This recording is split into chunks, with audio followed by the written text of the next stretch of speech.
Chapter 1. The first stranger. In the southwest of England, there are many long, low, grassy hills which have not changed their appearance for centuries. Farmers still keep their sheep on them, and the only buildings are lonely cottages where shepherds live. 50 years ago, there was a shepherd's cottage on one of these hills. It was only 3 miles from the market town of Casterbridge, but it was unusual for travellers to pass this way. There was no road, just 2 footpaths which crossed in front of the cottage door. During the long winters, snow and rain fell heavily here, which made travelling difficult. The night of March 28th, 1825, was one of the coldest and wettest that winter, but inside the cottage all was warm and cheerful. Shepherd Fennel had invited family and friends to drink to the health of his youngest child, a recent arrival in the family. 19 people were at the party, married women and single girls, shepherds and farm workers, young people talking of love, and old friends talking of the past. Shepherd Fennel had chosen his wife well. She was a farmer's daughter from one of the valleys, and when she married, she brought £50 with her in her pocket and kept it there for the needs of a coming family.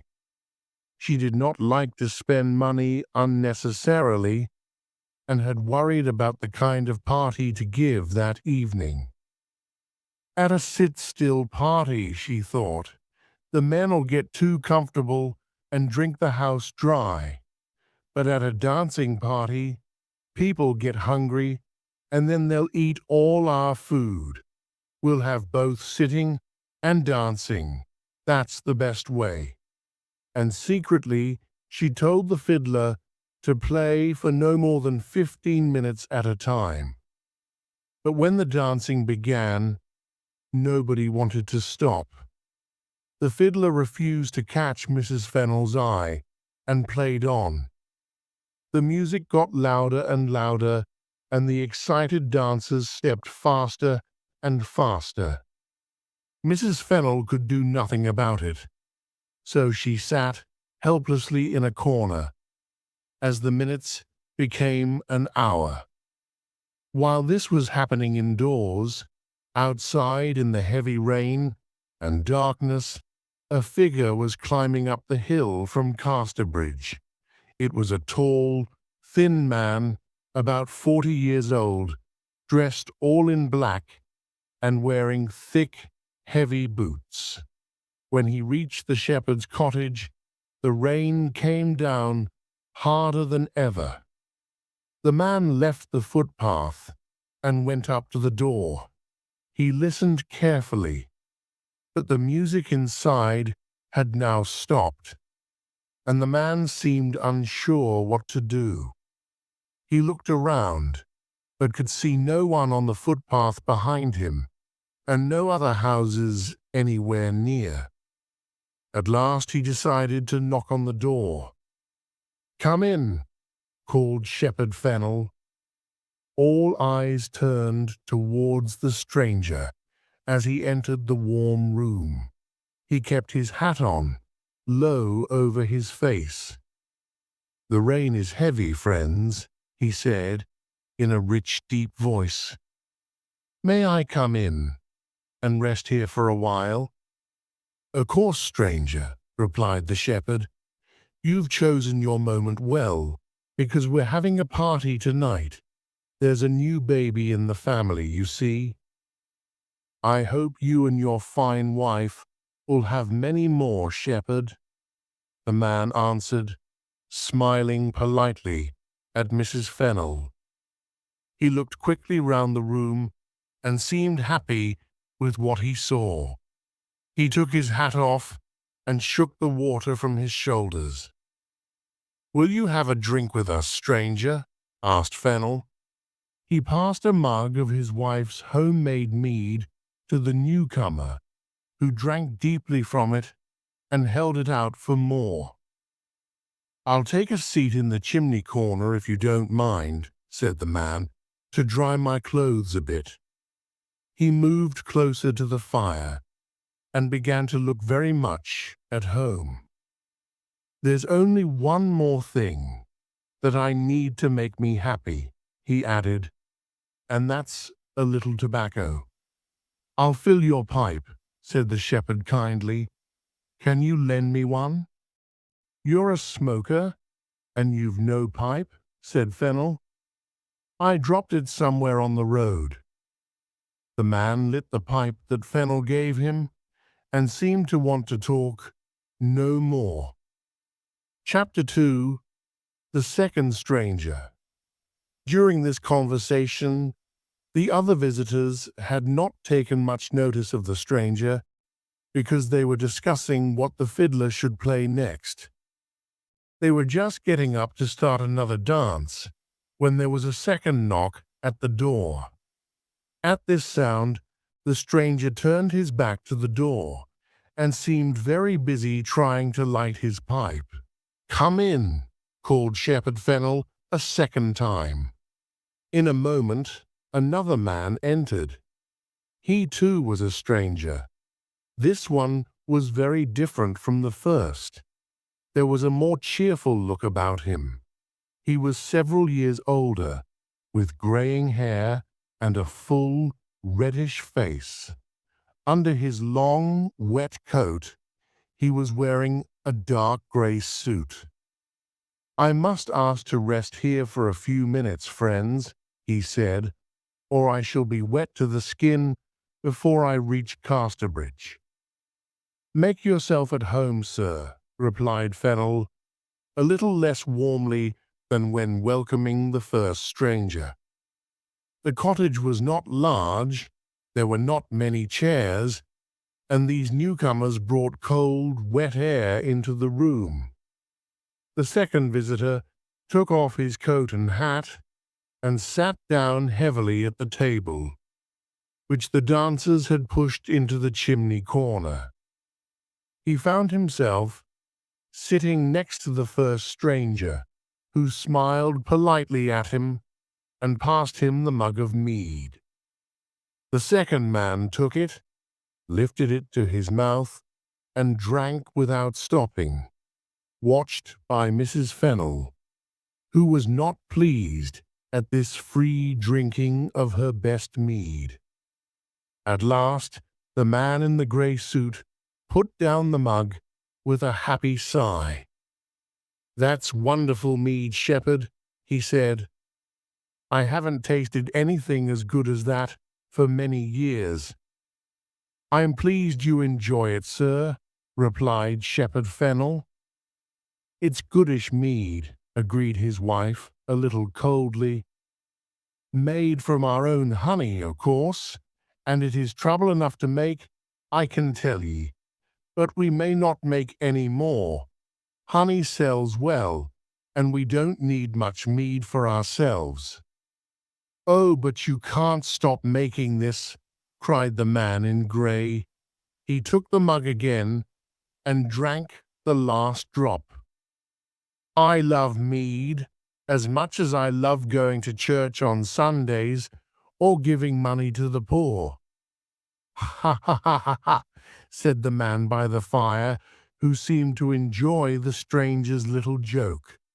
The old mead of those days, made with the best honey and the freshest eggs, tasted very strong, but it did not taste as strong as it actually was.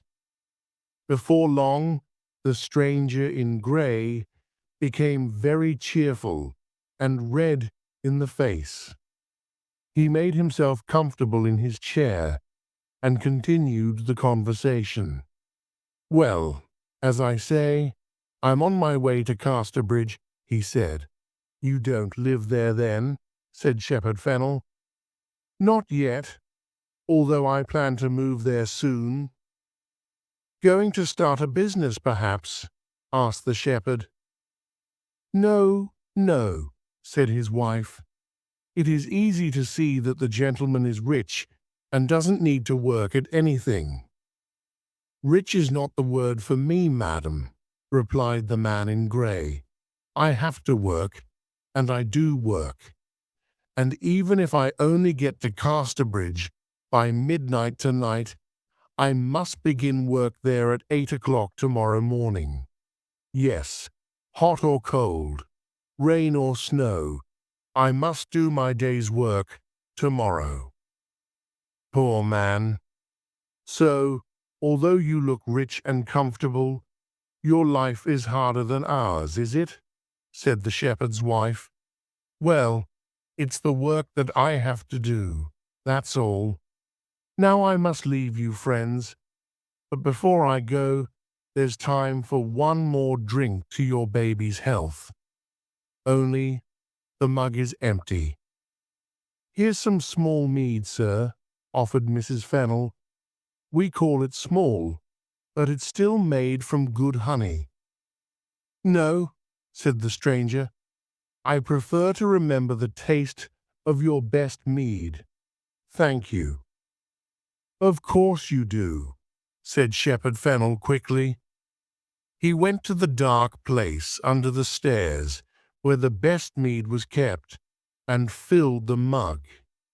His wife followed him and spoke worriedly to him in a low voice. I don't like the look of the man at all. He's drunk enough for 10 men already. Don't give him any more of the best. But he's in our house, my love, and 'tis a miserable wet night. What's a mug of mead, more or less? Very well, just this time then, she said, looking sadly at the mead. But who is he? And what kind of work does he do? I don't know. I'll ask him again. While the man in grey drank his mead, Fennel asked him again about his work, but the man did not reply at once. Suddenly the first stranger spoke from his seat by the fire.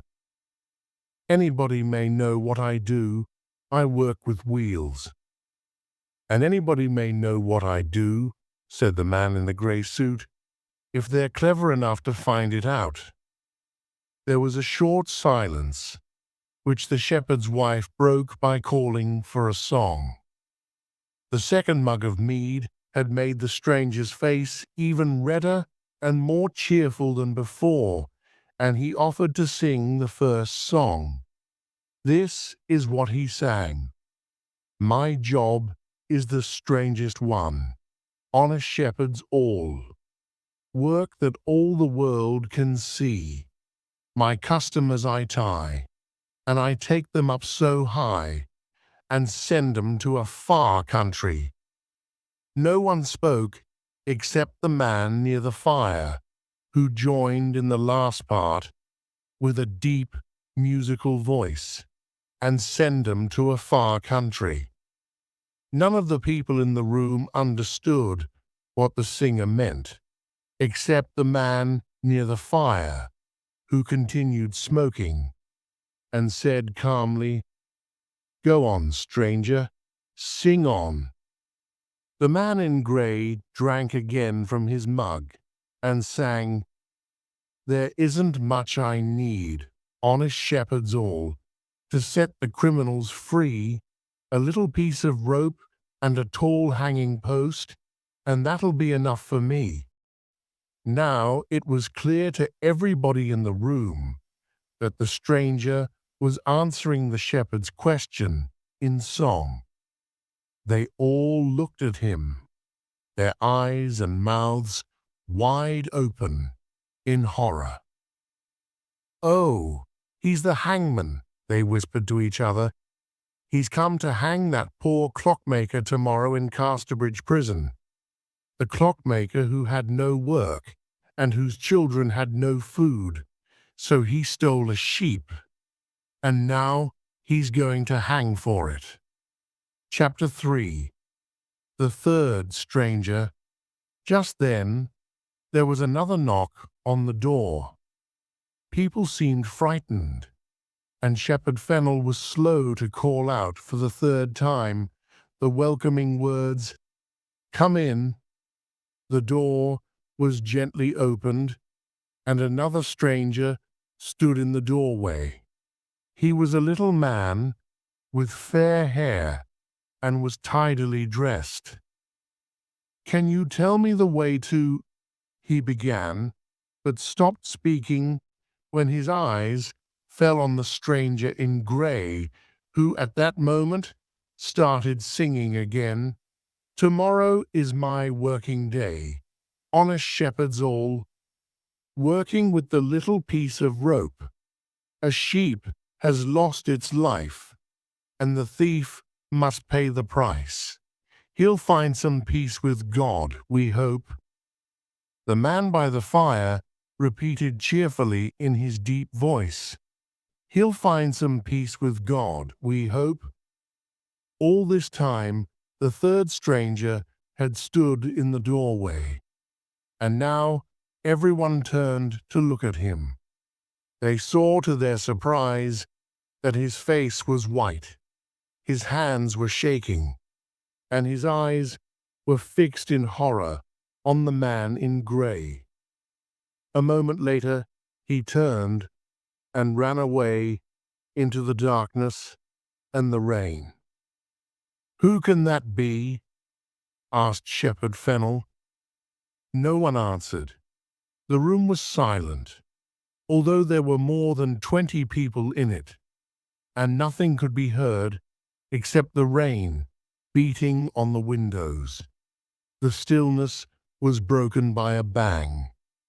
It was the sound of a gun, and it came from Casterbridge.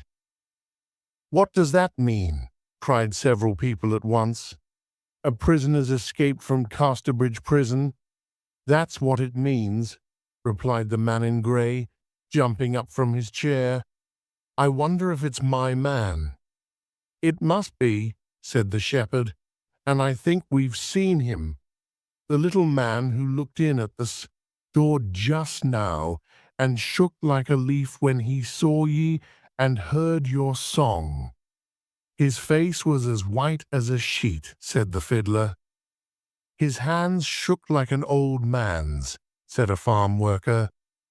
"His heart seemed as heavy as a stone," said Mrs. Fennel. "True," said the man by the fire. "His face was white, his hands shook, and he ran like the wind. It's all true." "We were all wondering what made him run off like that," said one of the women, "and now 'tis explained." "Is there a policeman here?" asked the hangman. One of the men came slowly forward, pushed by his friends. "I'm one of the king's officers, sir," he said. "Then take some of these men at once, follow the criminal, and bring him back here. He hasn't gone far, I'm sure."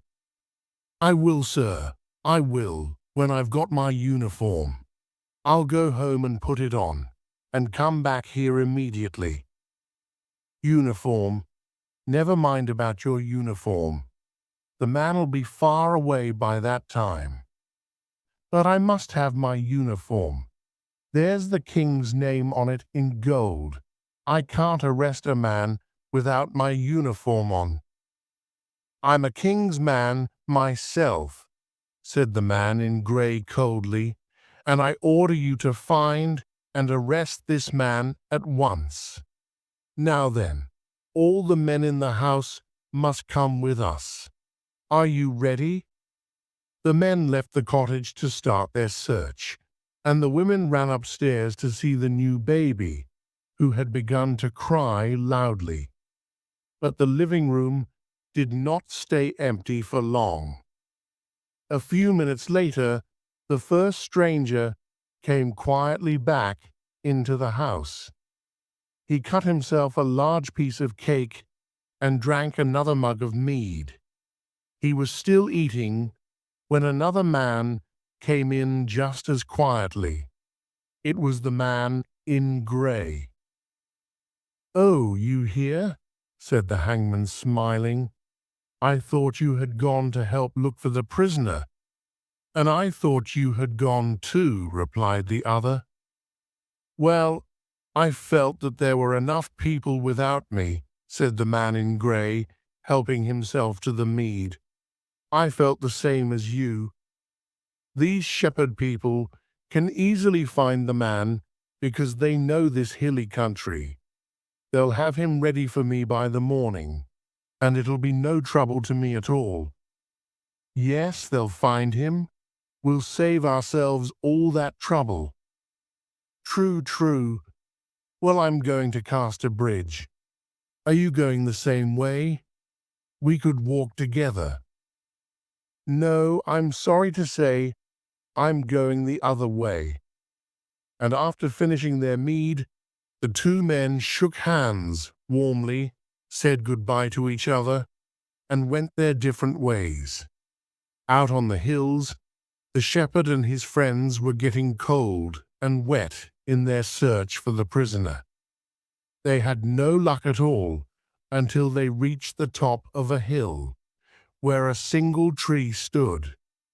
Suddenly, they saw the man who they were looking for, standing next to the tree. "Your money or your life?" cried the policeman loudly. "No, no," whispered the shepherd. "That's what robbers say, not good, honest people like us." "Well, I must say something, mustn't I? You don't realize how difficult it is to remember what to say." The little man now seemed to notice them for the first time. "Well, travellers, did I hear ye speak to me?" he asked. "You did," replied the policeman. "We arrest ye for not waiting in Casterbridge prison for your hanging tomorrow." The little man did not seem at all afraid, and to everyone's surprise agreed with great politeness to go back to the shepherd's cottage. When they arrived there, they discovered that two officers from Casterbridge prison and a judge who lived nearby were waiting for them. "Gentlemen," said the policeman, "I've brought back your prisoner. Here he is." "But this is not our man," cried one of the prison officers. "What?" said the judge. "Haven't you got the right man?" "But then who can this man be?" asked the policeman. "I don't know," said the prison officer, "but our prisoner is very different. He's tall and thin, with a deep, musical voice." "That was the stranger who sat by the fire," cried Fennel. The little man now spoke to the judge for the first time. "Sir," he said, "I must explain. I've done nothing wrong. My only crime is that the prisoner is my brother. Today I was on my way to visit him in Casterbridge prison for the last time when I got lost in the dark. I stopped here to ask the way, and when I opened the door, I saw my brother sitting by the fire. Right next to him was the hangman who'd come to take his life. My brother looked at me, and I knew he meant, 'Don't tell them who I am, or I'll die.' I was too frightened to do anything except turn and run away." "And do you know where your brother is now?" "No, sir. I haven't seen him since I left the cottage." "And what's his job?" "He's a clockmaker, sir." "He said he worked with wheels," said Shepherd Fennel. "He meant the wheels of clocks and watches, I suppose." "Well, we must let this poor man go," said the judge. "Clearly, it's his brother who is the wanted man." And so the little man left the cottage with a sad, slow step. The next morning, men were out on the hills again, searching for the clever thief. But the shepherds and farm workers did not look very carefully. They did not think the man should hang just for stealing a sheep, and they liked the wonderful coolness that he showed when sitting next to the hangman at the shepherd's party. So the prisoner was never found, and the man in grey never did his morning's work in Casterbridge, nor ever met again the friendly stranger who had sung the hangman's song with him by the shepherd's fire. The grass has long been green on the graves of Shepherd Fennel and his wife, and the baby whose health was drunk that night is now an old lady.